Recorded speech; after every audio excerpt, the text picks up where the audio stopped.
Daf Yomi Tractate Menachos, page 71. Daf Ayin Aleph, starting at the bottom of Ayin Amid Bays. Just for context, I'll read the English last line.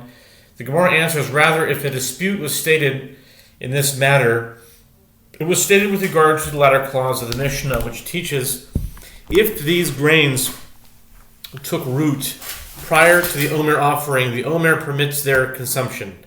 What does the Mishnah mean when it says prior to the Omer? Rabbi Yonah says prior to the bringing of the Omer sacrifice. Rabbi Yossi Bar Zavda says prior to the harvesting of the Omer grain. Amar le Rabbi Lozo. Okay, that's right at the bottom of 70b. And now we turn to our daily daf on the top of 71a. The top of the words of Rabbi Yehoshua. Those are Rabbi Yehoshua Didare, Rabbi Yehoshua of his generation. Lo techter ach raecha akar acha ad dimefrashat leilaha masnisin minay lo imer shemato be'ashrosho. Rabbi Yehoshua of his generation, meaning not the town of the same name, do not sit on your knees. It's very interesting. Every once in a while, if you noticed in these dafs in the Talmud, there's some unusual expression that a Amora says, like, "Don't stand in the corner until the sun rises and the rooster crows 3 times." Like it's something like that. Some bizarre kind of like, you know what I'm talking about. So this is one of them. So. He said to Rabbi Yehoshua of his generation, not the town of the same name, okay? Do not sit on your knees until you have explained to me the source for that latter clause in the Mishnah. From where is it derived? Like, why would he sit on his knees? Well, why would he kneel? Why would someone do that? Is that a common practice of sitting on your knees? Lo tetev akraecha. Don't sit on your knees. See, I'm interested about that. Is this code? I'm inclined to think that it might be code for something. Anyway, from where is it derived that the Omer offering permits? Just one moment here. Okay, where were we? Okay, so anyway, from where is it derived that the Omer offering permits the consumption of the new crop until upon the new crop upon its taking root in the ground? Rabbi Yehoshua responded, from where do you derive? You ask the source as it is written, and if you bring a meal offering of first fruits to the Lord, you shall bring for the meal offering of your first fruits grain in the ear, parched with fire, even groats of the fresh ear. Leviticus 2:14. One cannot learn from here, by inference, that although the Omer offering must be from fully formed grain, there is less developed grain at an earlier stage that is not grain in the ear, meaning grain that may not be used for the Omer offering, but is nevertheless permitted by the Omer. The Gemara rejects this claim. Perhaps one can infer from here only that there is less developed grain that is not grain in the ear, but is at a further stage than simply taking root. Rather, it actually grew 1/3 of its full growth. If so, merely taking root is not enough for the Omer offering to permit the consumption of that grain. Ela Moshmuel Mehechel Hachel Chermesh Lav Miklal Diika de Lav Bar Chermesh de Lav Bar Chermesh Uleoilam Shachiz. Rather, Shmuel said that this halacha is derived from a verse discussing the counting of the Omer.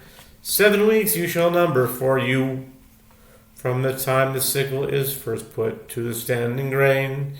You shall begin to number 7 weeks. Deuteronomy 16, verse 9. Can one not learn from here by inference that there is grain at an earlier stage that cannot be cut with a sickle, which nevertheless is permitted by the Omer offering? This description applies to grain that has taken root. The Gemara rejects this claim as well. Perhaps the inference is to grain at an earlier stage that cannot be cut with a sickle, but is actually fodder, meaning produce that has grown stalks but is not yet ripe. Rabbi Yitzchak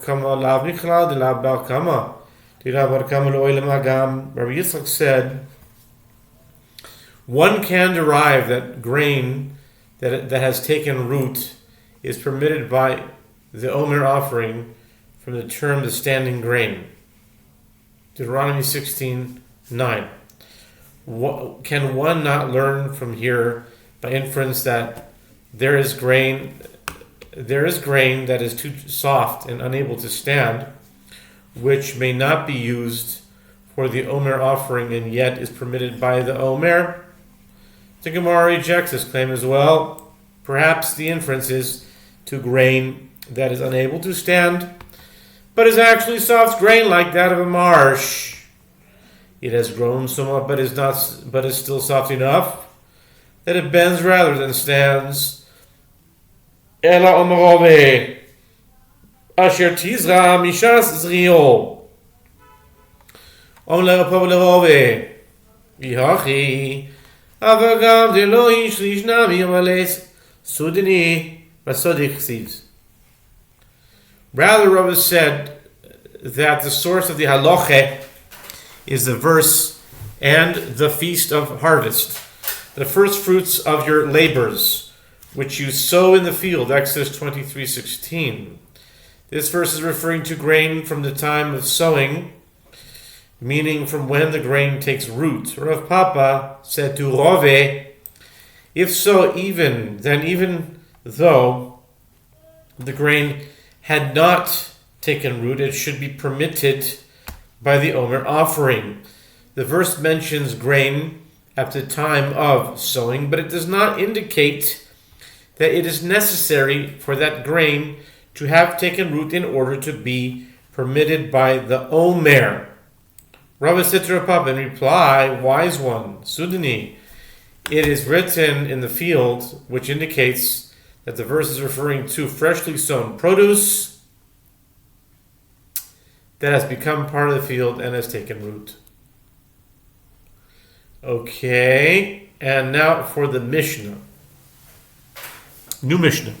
Koitzchen beis hashulochin shebe'amakim avaloi godshin anshe yerichoi koitzchen miritzun chachomim v'godshin shleberotzun chachomim v'loi michum yodom koitzchen l'shachas machal beheimo Amar Rabbi Yehuda Emosai bizman shemaschil ad shelo yohevi shlish.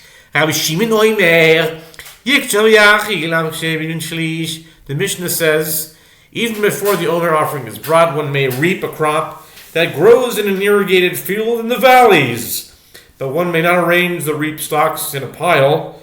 The residents of Jericho, whose fields were categorized as irrigated fields in the valley, reap the crops with the approval of the sages and arrange the crops in a pile without the approval of the sages. But the sages did not reprimand them.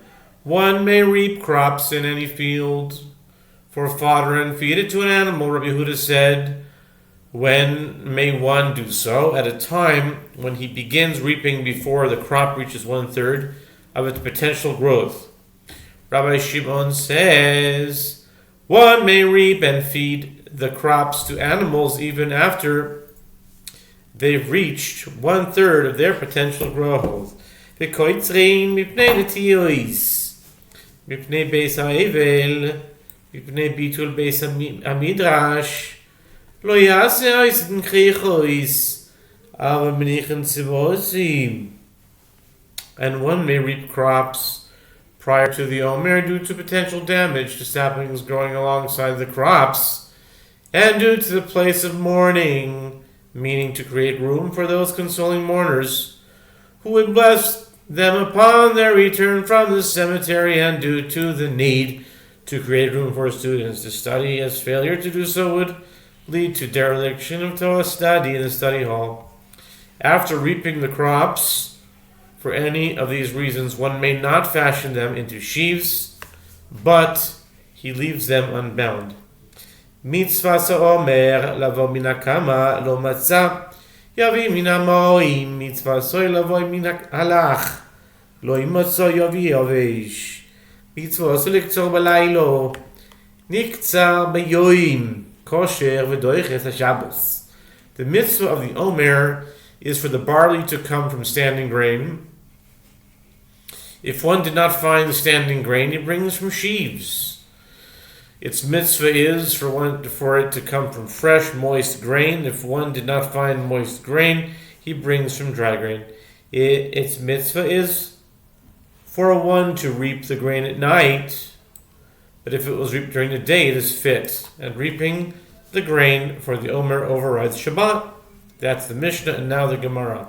Tanya, Rabbi Binyamin Oimer, Kosev Echad Oimer, Uksaltem, Es Ktsiro Veisim Es Oimer, Uchesiv Reishis Ktsirem El HaKohen.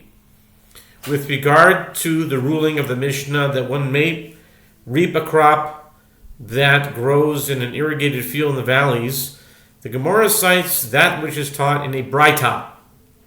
Rabbi Binyamin says that one verse states, when you come into the land that I give you and shall reap its harvest, then you shall bring the Omer. Leviticus 23:10.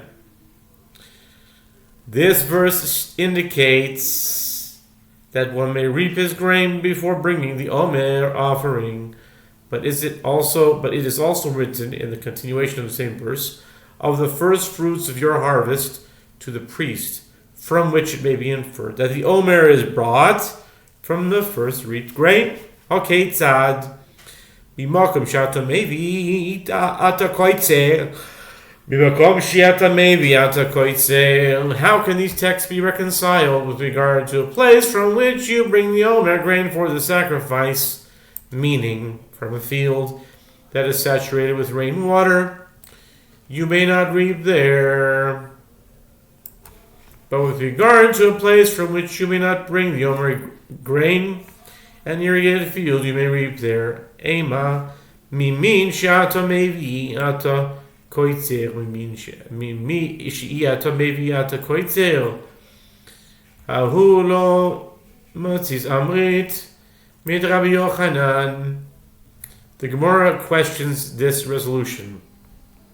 Why not say instead, with regard to the type of grain from which you bring the Omer, meaning barley, you may not reap it, but with regard to the type of grain from which you may not bring the Omer, for example, wheat, you may reap it. The Gemara answers, you cannot say that resolution due to that which Rabbi Yochanan teaches. On 78 was stated that Rabbi Yochanan derives a verbal analogy between the halachot of challah and the Omer offering, from which he learns that the prohibition against reaping the new crop before the Omer sacrifice applies to all 5 types of grain. Therefore, the reconciliation of the verses must be, as first suggested, that one may reap in a place from which the Omer grain may not be brought. Man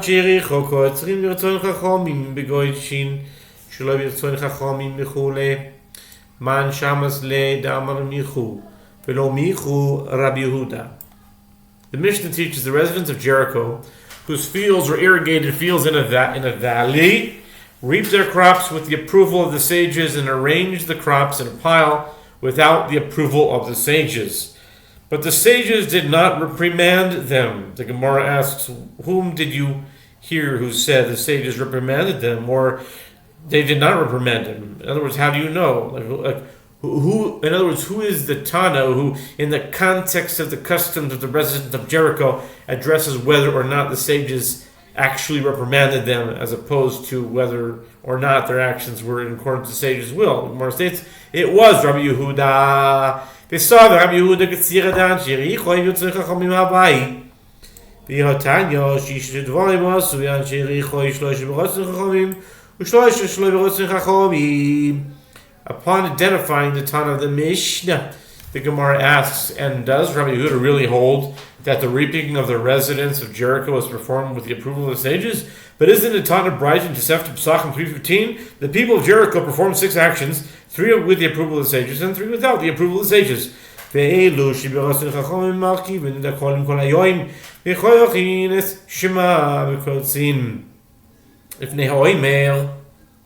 ברצון חכמים ואלו שלא ברצון חכמים קודשים לפני האומר מתירן גם זיוס של הקדש של חוב ושל שקמו פרוצין פרוצויס בגנויסיהן ופרדויסיהן הכין נשר לעניים בשני בצוירס בשבוס וביומים טובים דברי מאיר. And these are the actions they perform with the approval of the sages. They would graft palm trees the entire day of the 14th of Nisan. They would bundle Shema. Whatever that means. They would bundle Shema? What does that mean? I don't know. And they would reap grain before the Omer offering was brought. All of these were with the approval of the sages. I don't get what bundling Shema is, but okay. And these are the actions that they performed without the approval of the sages. They would pile the harvest before the Omer, and they would permit the use of consecrated branches of carob and of sycamore trees, and they would make breaches in the walls of their gardens and in their orchards to feed fallen fruit to the poor during drought years, so that the poor could take the fruit that had fallen even on Shabbat, even on Shabbatot and festivals. This is the statement of Rabbi Meir. Amar Rabbi Yehuda, im b'ratzon chachamim ein oisin, Yehu kol ha'am oisin kein, ela elu ve'elu shloi b'ratzon chachamim, v'ashloi shel michu b'yadam, v'ashloi shel michu b'yadam. Rabbi Yehuda says, Rabbi Meir, this is an inaccurate formulation, since if they acted with the approval of the sages, then every person would do so, not only the residents of Jericho. Rather, you should formulate it in this manner: both these three acts and those 3 acts were performed without the approval of the sages. With regard to the 3 of them, the sages reprimanded them, and with regard to the other 3, the sages did not reprimand them. So, I guess you want to say that if the sages didn't reprimand them, that's like they called that approval, but he said that's hardly approval. It's just that they didn't reprimand them, but they still didn't really approve. Okay? ואלו שלא יתמיכו ביודו מרכיבים דקולים כל היום וכוח הינס שמה. I still don't know what that means. Did it bundle Shema? What does that mean?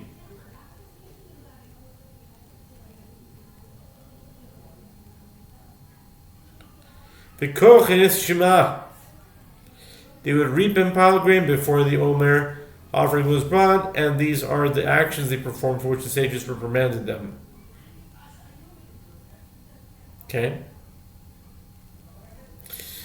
Okay, we'll continue it with the next Amud 71b. Yeah, it's a new idea. We can stop here.